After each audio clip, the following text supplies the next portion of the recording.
ڈرامے کی next episode میں آپ لوگ دیکھیں گے کہ عدنان کے ساتھ اتنا سب کچھ ہو گیا، لیکن پھر بھی عدنان اپنی حرکتوں سے باز آنے کو بالکل بھی تیار نہیں۔ عدنان کی بیوی شائستہ اسے چھوڑ کر چلی گئی۔ جمیلہ جس کے پیچھے وہ لٹو ہوا پڑا تھا وہ اس کا سونا لے کر بھاگ گئی، لیکن عدنان اپنی گری ہوئی حرکتوں سے اب بھی باز نہیں آ رہا۔ ڈولی یہ سوچ کر اس کے لیے کھانا لے کر آتی ہے کہ شائستہ اب نہیں رہی تو اسے کھانا دینے والا کوئی نہیں ہوگا۔ اس کی مجبوری کا فائدہ اٹھاتا ہے عدنان۔ عدنان کہتا ہے ڈولی کو کہ تم تو پہلے روز آتی تھی، تمہاری اور میری کتنی گہری دوستی ہوا کرتی تھی، تم مجھ سے اتنے اچھے طریقے سے بات کرتی تھی، لیکن اب تم نظر ہی نہیں آتی۔ دیکھو نا ڈولی، شائستہ کے چلے جانے کے بعد میں کس قدر اکیلا ہو کر رہ گیا ہوں۔ اگر تم آ کر مجھ سے مل لیا کرو گی تو میرا بھی دل بہل جایا کرے گا۔ بہتر نہیں ہے کہ تم ہر وقت آ جایا کرو اور مجھ سے مل لیا کرو۔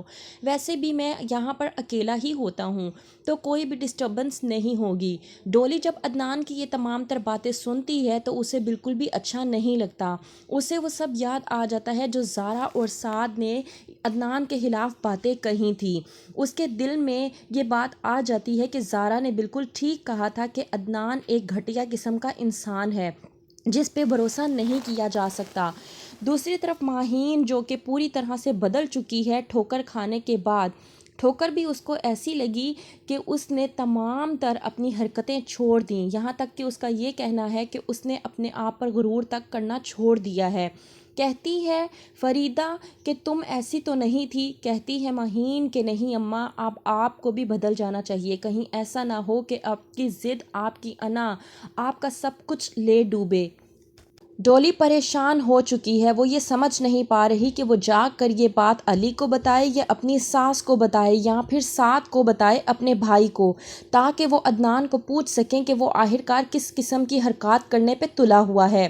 دوسری طرف عدنان جس کو خواب میں اپنی بیوی شائستہ نظر آتی ہے اور وہ اس سے کہتی ہے کہ تمہیں اب مرنا ہوگا، تمہاری اس طرح کی حرکتیں بہت ہو چکی ہیں، تم اب جینے کے قابل بالکل بھی نہیں رہے، بہتر یہ ہے کہ تم مر جاؤ۔ وہ اس کا گلا دبانے کی کوشش کرتی ہے، جب اس کی آنکھ کھلتی ہے تو وہ بہت زیادہ ڈر جاتا ہے۔